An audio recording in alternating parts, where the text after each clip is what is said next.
ছিলেন। শুধু বাংলাদেশের মতো একটা দেশের প্রধান না, আমেরিকার মতো দেশের প্রধান না, এই যে বিশ্বটা আছে, গোটা দুনিয়াটার অর্ধেক সে শাসন করছে। সুবহানাল্লাহ।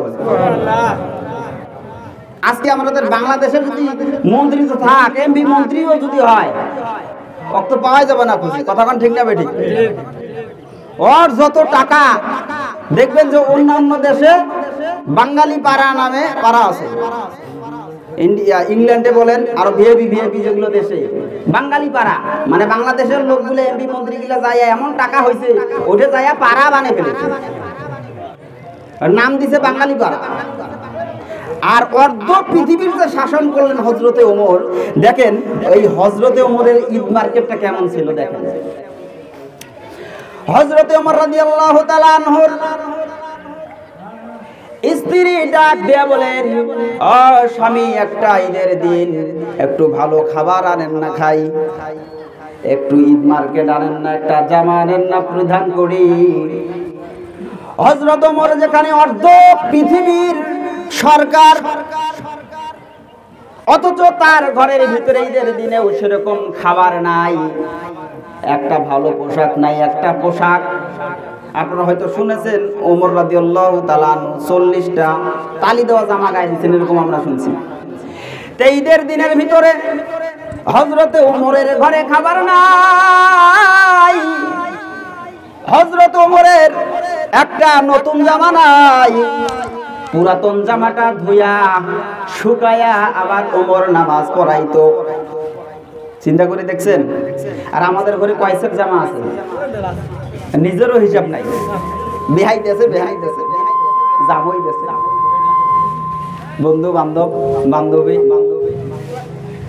হযরতে ওমর রাদিয়াল্লাহু তাআলা আনহু তিনার স্ত্রী ডাক দিয়ে বলতেছেন, লক্ষ্য করে দেখবেন কিছু কিছু বিবি আছে, স্বামীর টাকা আছে না নাই সেটা দেখার টাইম নাই, স্বামী ওইটা নিয়ে আইছেন, ওইটা নিয়ে আইছেন। আবার কিছু কিছু মহিলা বুঝাইলে বুঝে না, ঠিকই তো আছে, মোর তো স্বামীর নাই, ছায়া লাভ নাই। আবার কিছু কিছু আছে বুঝে না, চুরি করি আনি হইলেও দাও, হ্যাঁ উঠে পাশ বিয়ে করে আনছিস আনি দে, তুই হারামি আনিস না হালালে আনিস, ওটা দেখার টাইম নেই মন লাগে। হযরতে ওমর রাদিয়াল্লাহু তাআলা আনহু ডাক দিয়ে বলতেছেন, বিবি, ঘরের মধ্যে খানা নাই, পরনে জামা নাই, কেমনে ঈদ মার্কেট হবে রে বিবি? বিবি ডাক দিয়ে বলতেছেন, ওমর, আপনি একটু যান, অর্থমন্ত্রীর কাছে যান, অর্থমন্ত্রীর কাছে যান, যায়া অগ্রিম একটা মাসের বেতন নিয়ে আসেন। একটা মাসের বেতন আনলে আমার পোশাক হোক আর না হোক, আপনার হোক আর না হোক, ওই যে সন্তানটা আব্দুল্লাহ, হযরত ওমরের বেটার নাম হচ্ছে আব্দুল্লাহ।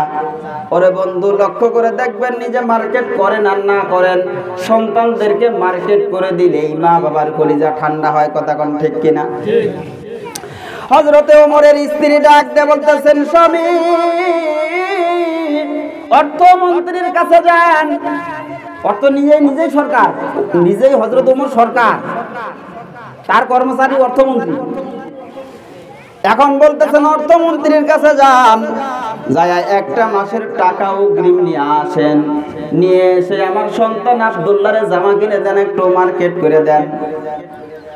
এবার হযরত ওমর রাদিয়াল্লাহু তাআলা আনহু একটা চিঠি লিখলেন, চিঠির ভিতরে লিখে দিলেন, ও অর্থমন্ত্রী, অর্থমন্ত্রী সাহাবীর নাম হলো আবু উবাইদা রাদিয়াল্লাহু তাআলা আনহু।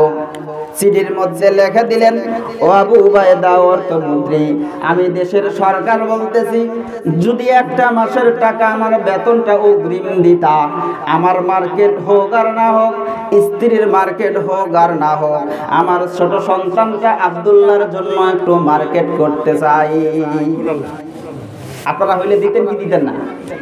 আপনারা দিতেন কি দিতেন না? কথা বল না, দেওয়াই তো লোক একটা মাসের অগ্রিম টাকা, দেশের সরকার আছে, আর আমার দেশের প্রধানমন্ত্রী এরকম যদি টাকা চায়, কবলে সব নিয়ে যান। আপনারাই তো যেমন সরকার অমন মন্ত্রী পাবে তো। আর যখন হযরত ওমর কেমন সরকার, আর মন্ত্রী কি করছে লক্ষ্য করে।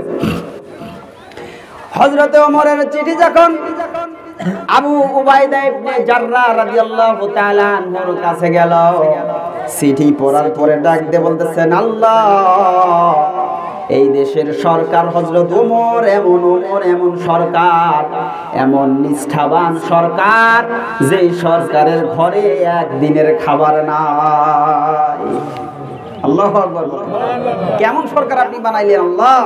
এমন নিষ্ঠাবান সরকার বানাইলেন যার ঘরে, যে অর্ধ পৃথিবীর সরকার, তার ঘরে আজকের খাবার নাই, বেটাটার জন্য একটা জামা কিনবে এই টাকা নাই। তো যেমন সরকার তেমন কর্মচারী। এবার আল্লাহকে ডাক দে, বলে আল্লাহ, আমি আমার দায়িত্বটা যথাযথ পালন করার জন্য হযরতে ওমরের কথাটা মানতে পারলাম না। হযরত ওমরের চিঠির অপর দিকেই লিখে দিলেন, হযরতে ওমর, আপনি যদি দুইটা জিনিসের গ্যারান্টি দিতে পারেন, আপনার 1 মাসের অগ্রিম বেতন আমি দিয়ে দিব, কোনো অসুবিধা নাই। সুবহানাল্লাহ। দুইটা প্রশ্নের উত্তর দিতে হবে। 1 নাম্বার প্রশ্নের উত্তর, আপনি যে 1 মাসের অগ্রিম বেতন চাইলেন, আপনি 1 মাস বেঁচে থাকবেন কি থাকবেন না, ওই গ্যারান্টি যদি দিতে পারেন, আমি 1 মাসের বেতন আপনারে দিয়া দিব। গ্যারান্টি দিবার পাবে? হ্যাঁ, 1 মাস বাঁচবে কি বাঁচবে না, 1 মাস ডিউটি করতে পারবে কি পারবে না, তার তো গ্যারান্টি নাই। 2 নাম্বারের প্রশ্ন, ও আমিরুল মুমিনিন, আপনাকে এই জনগণ 1 মাস ক্ষমতায় রাখবে কি রাখবে না, এই গ্যারান্টি যদি দিতে পারেন, 2টা প্রশ্নের উত্তর দিতে পারলে আমি আপনাকে অগ্রিম 1 মাসের টাকা দিয়ে দেব। সুবহানাল্লাহ। জনগণ তাকে 1 মাস রাখতেও পারে, নাও রাখতে পারে।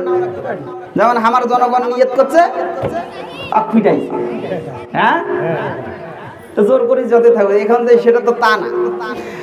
এবার চিঠি যখন চলে গেল হযরতে ওমরের কাছে, ওমর রাদিয়াল্লাহু তাআলা আনহু চিঠি দেখার পরে বলতেছে, আরে আল্লাহ, আমি একটা মন মতো আল্লাহওয়ালা অর্থমন্ত্রী পেয়েছি। সুবহানাল্লাহ।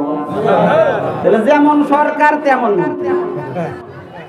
আল্লাহ, এই জগতে না হয় টাকাটা নিয়ে একদিন ঈদ মার্কেট করতাম, ঈদ মার্কেট থাক, এই যদি মরে যায় এই টাকা নিয়ে, তাহলে হিসাব আমার কি হবে? মানে ওরা তো খালি ওই কালের হিসাবই করতো, যে আমার কি হবে, আমার কি হবে।